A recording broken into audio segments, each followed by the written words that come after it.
Greetings, everybody, and welcome into another episode of the Rip City Pod. I'm your host, Erik Anderson, and welcome to the dojo.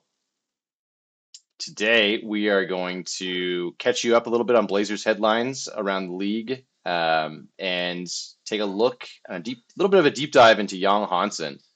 He's kind of caught social media on fire. Lots of media members are giving him a ton of praise and lots of hype.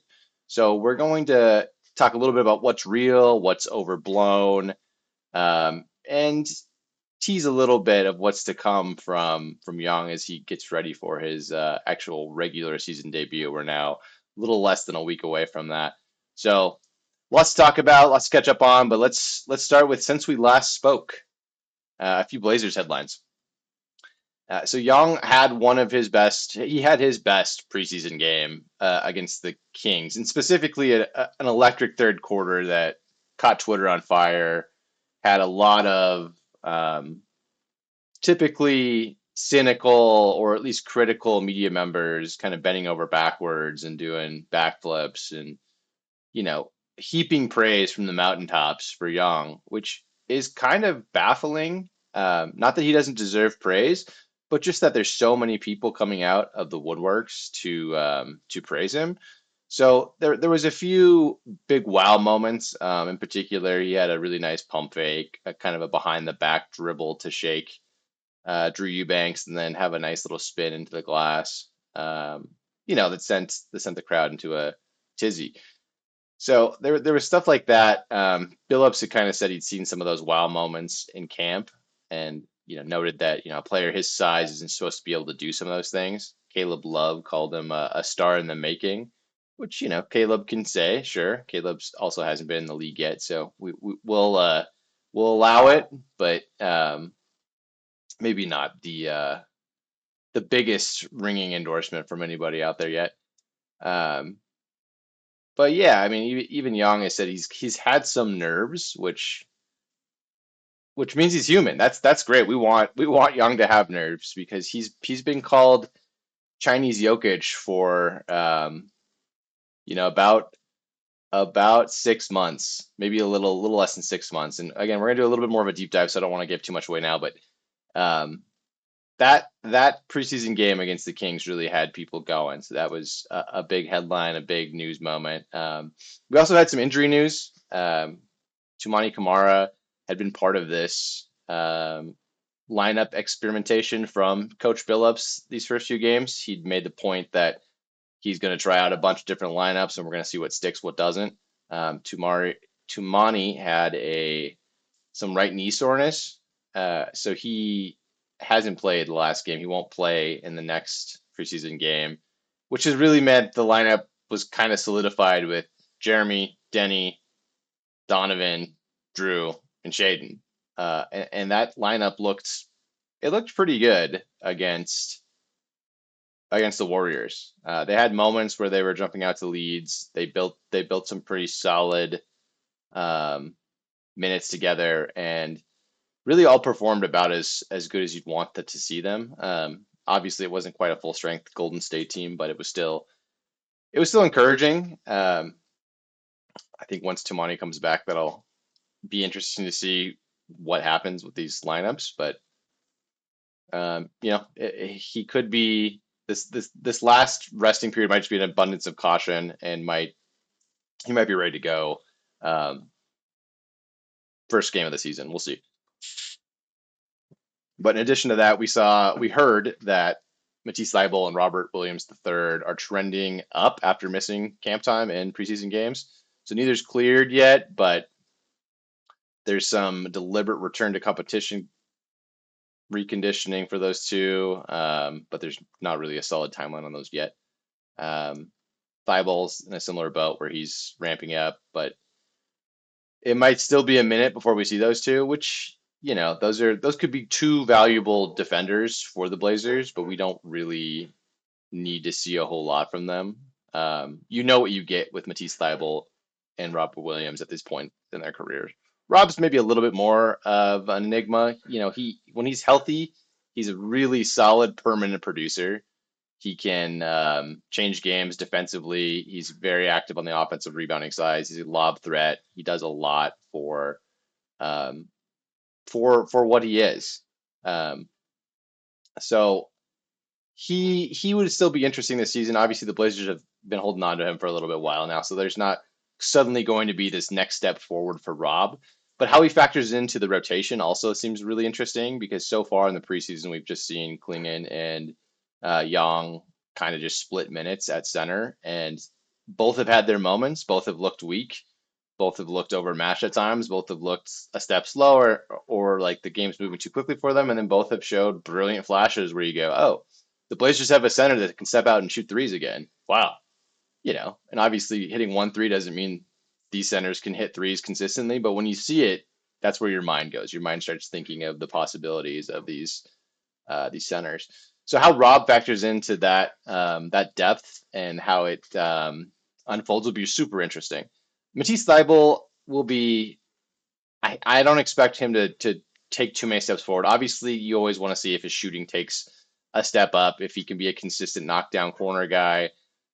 His off ball and his ball hawking ways are well documented. If he gets 20 some minutes a game, he's probably going to give you two steals, maybe 3 steals a night, which is an insane number. It's very high, but with those minutes comes his offensive limitations.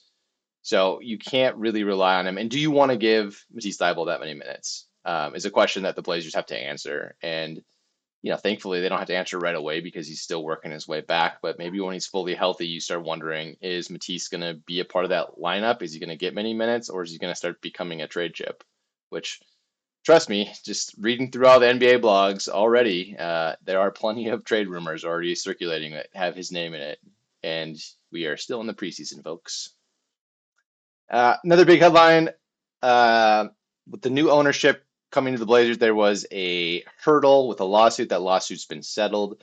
So Tom Dundon's bid to buy the Blazers is now another step closer to coming to fruition. Nothing too exciting there, just legal, corporate mumbo jumbo.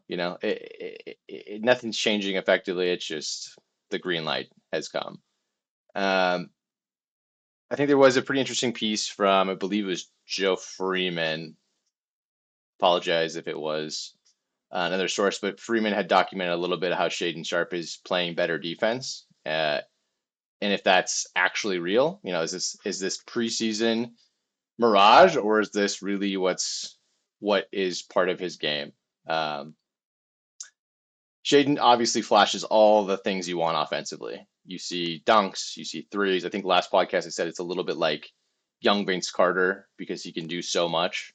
Obviously not as prolific and maybe not as the team's not leaning into that as much because they're trying to build something. They're trying to build a team. They're trying to build a balanced roster. Um, but this defense got him benched last winter. So if his defense is actually at a higher level now, it's will remain to be seen what that means for the Blazers. But so far, it's looked pretty good. Billups tested him a few times against the Warriors, throwing him out on Brzezinski and even Curry a few times, and he did okay. He ended up with 3 steals and some rebounds and a few like big momentum plays that if his defense is locked in like that, that's going to create so many problems for so many different opponents throughout the season. Guys that have that level of athleticism typically should always be elite defenders, but it's kind of being taught what to do, and it's giving that kind of high level effort. Obviously, having Drew Holiday on your flank should create more of a motivation to be that good defensively consistently, but we'll see. So far, it's been interesting and it's been noteworthy for sure. A few players have noted that it's been impressive and stood out to them. But we'll see. We'll see. Again, these are preseason games. It's pretty vanilla out there. You're not seeing a whole lot of really dynamic offensive sets yet. But just remembering how far he's come from being benched for not playing hardly any defense, whatever that was 10 months ago, to now teammates are noticing it. That's positive direction. Um, And that was about it. There was one other interesting piece in the Athletic, written by I think Jay King, who covers the Celtics, and he did a nice feature on Anthony Simons and talked about his role with the Celtics and what to expect and what's coming this season. And in it, Anthony had really detailed a little bit about his also renewed, actually new focus on playing defense. There's some funny commentary in there about not really having to focus on the defensive end because so much was expected of him offensively. The piece, without giving too much away, it's worth a read for sure. But the writer interviewed Evan Turner, who of course was a Portland Trailblazer, also was a Portland Boston Celtic, and Turner walks us through how Anthony used to really just be Dame's understudy, and every halftime there'd be little Anthony Simons just picking Dame's brain, and Dame would give him every single minute he could. He'd give him all the time and explain every concept and everything he's seeing out there and trying to really develop the mind of a young Anthony Simons. And then we saw that with the Blazers after Dame moved on. We saw that Simons had his chances to be Dame. They literally put him in Dame-like situations, late game situations to create a shot, to generate offense, to isolate and be him. And I'd say more often than not, it was clear that Anthony was not a Dame. I don't think that's controversial to say, but perhaps what is maybe more ironic about really being that Dame understudy is that he didn't develop defensively, and that was kind of one of Dame's biggest criticisms throughout his first stint in Portland was, well, Dame's great, but he doesn't play defense. And reading part of that piece where Anthony was kind of illuminating us that he didn't feel like he needed to, not that he didn't feel, but he wasn't required to play that higher level of defense because he knew the team was going to need him in the fourth quarter. So he had to find those possessions to take off. And now in Boston, it's completely different. Now it's you will be locked in all the time, and there's of course it's a pro Boston piece. So the suggestion is that with more talent in Boston, Anthony won't have to work as hard on offense to get shots. I'm not so sure about that. I think the Celtics are in for a somewhat longer season. They don't really have a center on the roster. They don't really have depth. They have a lot of issues offensively, which will probably lead them into taking crazy shots, tons of threes, and playing more of like a hectic play style. At least that's what some of the national pundits are saying so far, which means that the defense might not even be required this season. We'll see. We'll see. Obviously, Joe Mazzulla is a psychopath when it comes to coaching defense and requires high production from his teams. But it was just an interesting reminder that Anthony was an understudy of Dame, who never really had to be an elite defender in his time in Portland because he was doing so much offensively, and obviously it worked. I mean, he boosted the Blazers to 40 win seasons, 50 win seasons, to playoff runs, to just remarkable in game, late game situations that Portland fans hadn't really seen probably since Brandon Roy was at his best for his few seasons. So, LaMarcus Aldridge obviously had some of his late game heroics too that were inspiring in their own right, but it was just an interesting piece. So now I just want to transition quickly into just the Young, going more in depth on the Young experience, um, and maybe just kind of quickly tying a timeline into uh, how NBA fans have become aware of Young because he wasn't really on anyone's radar, and then he popped up at the draft combine. And for those unaware and uninitiated, the draft combine typically is players just desperate to make a roster, really, really trying to get any sort of draft stock, build awareness, make a summer league roster if nothing else, and just kind of get their name out there. So you typically don't see the highest level prospects at the combine. So probably within a day or so of him being there and playing in these open runs, not open runs, but playing in 5-on-5 settings, he drew social media tweets from a variety of established accounts saying, "Oh my God, Chinese Jokic is here," and that's insane, right? Like no one should be compared to Jokic, and no one is Jokic. No one is any other version of Jokic besides Jokic. But here was this tweet And all of a sudden there was this kind of the storm of like this guy's going to be so good and can you believe this? And it wasn't really from established media presences, but it was from accounts that typically trade in hyperbole and hype. And so the irony struck not even a few weeks later when the Athletics' John Hollinger wrote his piece on what he saw at the same combine, and he compared then a relatively unknown Young Hansen to a pretty unsung um, player in the early 2000s who most fans wouldn't even remember, and I only remember because I was a kid growing up playing NBA Live games and being like, "Who?"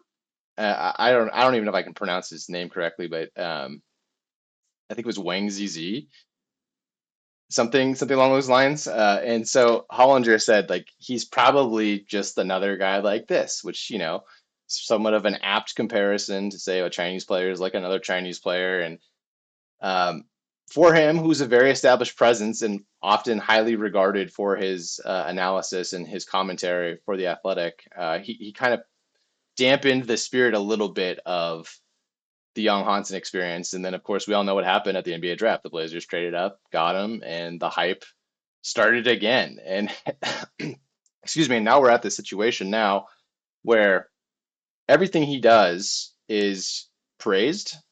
Uh, People are bending over again. I said earlier, but they're bending over backward to like reap the rewards of praising a very, very popular athlete. And I think this is where it gets pretty interesting with Young. There hasn't really been an archetype for um, this kind of popularity before him.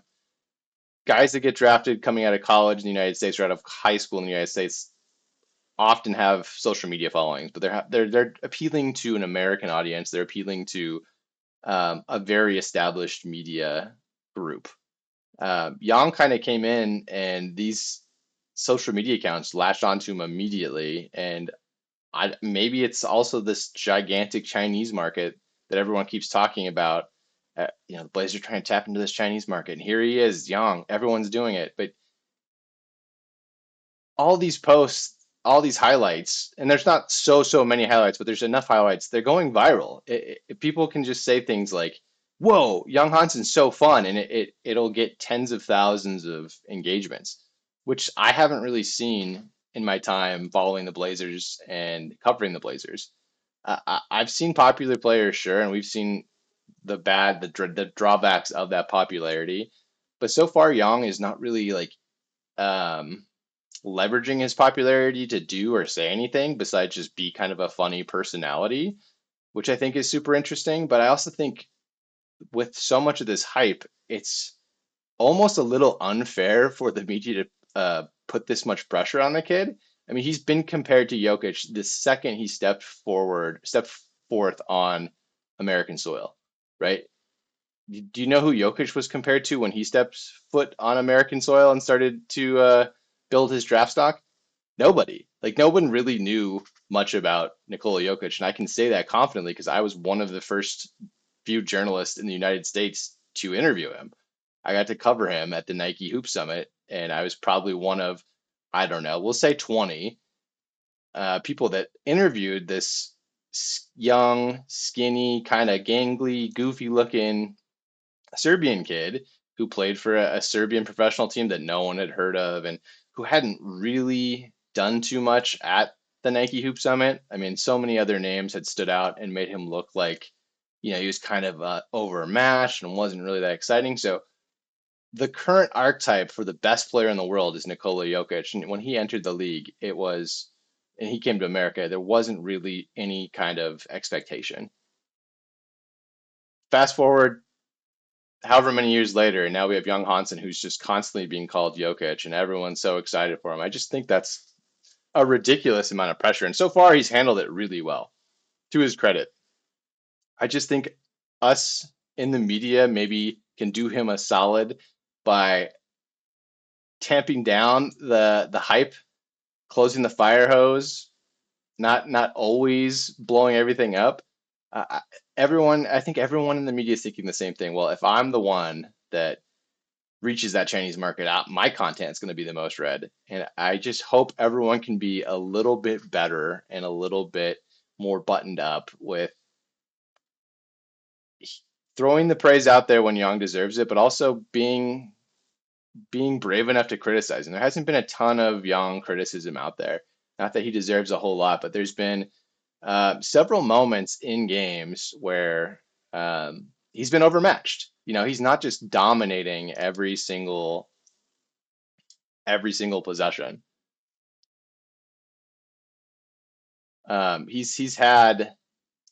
He's had moments where you go, yeah, he's not ready. He's not ready for this for a starter's role. He's not ready for a ton of responsibility. You could see it. There's a particular turnover against the Warriors where Jimmy kind of sagged off a little bit and lulled Young into throwing not a lazy pass, but just a pass that didn't have as much urgency as it needed. And Jimmy, who's made a career out of doing this, picked it off, and that's a turnover. There was a moment against the Kings where Sabonis just quickly buried him on the block and one shoulder and one up fake, and Young was out of position badly, and he couldn't keep up. So there's these established superstars in the NBA that he hasn't seen the likes of yet that will get him. Like they'll take advantage of him and they'll beat him right now. He's just not at that level yet, but he does show those flashes of what he can do against even these good players, but particularly against second units. And I think that's where his real value this season will lie, is he might be an absolute second unit demon. He might be able to run an entire offense through himself and create a ton of opportunities against um, the lesser elite players of the NBA. And some of the things that he does so well, he'll be able to do against these players. I think what's been impressive about him is obviously his footwork's really good. His finishing is deft, but he really knows how to control his space, which I don't think is always true of a big man. Typically, when you see a big man, it's almost like a hot potato game. Like I gotta get rid of this basketball as quickly as possible. I'm being pressured. I'm going to turn it over. I can't make this pass. Anytime you see a defender, unless it's the absolute best, when you see a defender start to crowd Young, he immediately creates extra space by either dropping a shoulder into the player, pivoting into them to create space, or making his first move, whether it's dribble, go by them, or spin off them. He starts to create space immediately. So you can't really rush him on his passes, which I think is really high level. It's fundamental for a lot of basketball players, but a lot of bigs just don't do it because they're not required to. They're typically quick facilitators when they're in the offense and they're catching the ball on the perimeter at the high elbow, and they move it with a quick snap pass. They're not going to actually read a defense. Young so far has made lots of reads. He expects players to keep moving. He looks for them to move. He looks for them to backdoor, and he obviously is skilled enough where he can make those passes. And that is Jokic like. It's not doesn't guarantee he'll be the next Jokic. It doesn't mean he's going to suddenly develop this incredible scoring touch around the rim that just beats everybody. But so far, it's been pretty good. So far, his sneaky strength, he doesn't look like he's the strongest guy in the world. But again, he'll drop that shoulder and he'll create that space. And he's not really getting bullied anywhere. You don't see him get pushed down too much. Like he's been buried in a few plays, and I mentioned the Sabonis play before, but there'll be some other times where people just beat him. But rather than taking like a dumb foul, like a Karl Anthony Towns flailing foul in the playoffs in the most pivotal moment of the game, he typically just takes the loss. Like he's smart enough that he knows that you don't need to look a certain type of way. Just take the loss and move on to the next play. So that's a tribute to his IQ, and it's a tribute to just knowing there's more plays in a game, not making a bad situation even worse by fouling. So I've been pretty impressed with his ability to stay out of foul trouble and um, find his opportunities on offense. He's not forcing anything on offense, which I think is super encouraging. Something you see with a lot of young guards in the NBA, especially, is the speed really affects them and the ability to make a high level decision when there's an elite defender standing in front of them, or just at least someone with elite athleticism hampering them in some way. Hansen Young hasn't really had that yet. He will have it for sure. And if he starts games, I don't think he'll start early in the season, but there might be a spot start here and there early. especially if Donovan gets hurt or some matchup requires it.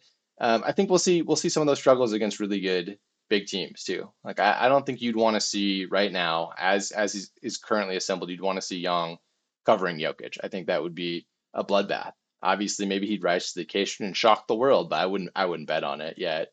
But that's what's so intriguing about Young, and that's what makes him so much fun is potentially in 2 to 3 years, he might be that guy. He might be as good as Jokic. He might be a centerpiece for a team. Um, but the hype right now is reaching Jokic like anticipation, where we should probably be um, just a little more relaxed. Just a little, let's play it cool. Come on, media members. Like let's we've seen talent before. Let's keep it cool. Let's back off a little bit. Give the kid a chance to grow up. This is a kid right now, and we're putting all this pressure on him to be amazing, and everything he does is going viral, and that's awesome. That's exciting.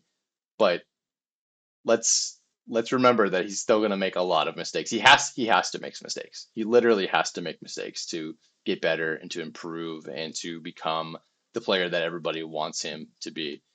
Um, so yeah, I anticipate doing a little bit deeper of a dive um, for the I-5 corridor and properly writing something, just a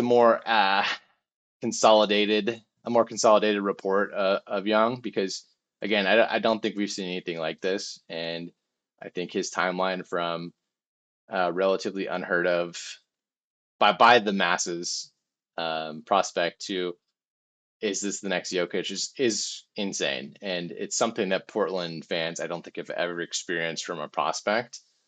Um, so I look forward to really diving in and writing something and hopefully getting that published with Tyson. Um, but so far, it's been an exciting ride, and I'm sure we're going to see a whole lot more. So thanks for listening, and we'll be back for sure next week with a little bit more Blazers analysis, news, and obviously the start of the regular season. So we're all looking forward to that. Thank y'all, and we'll see you next week.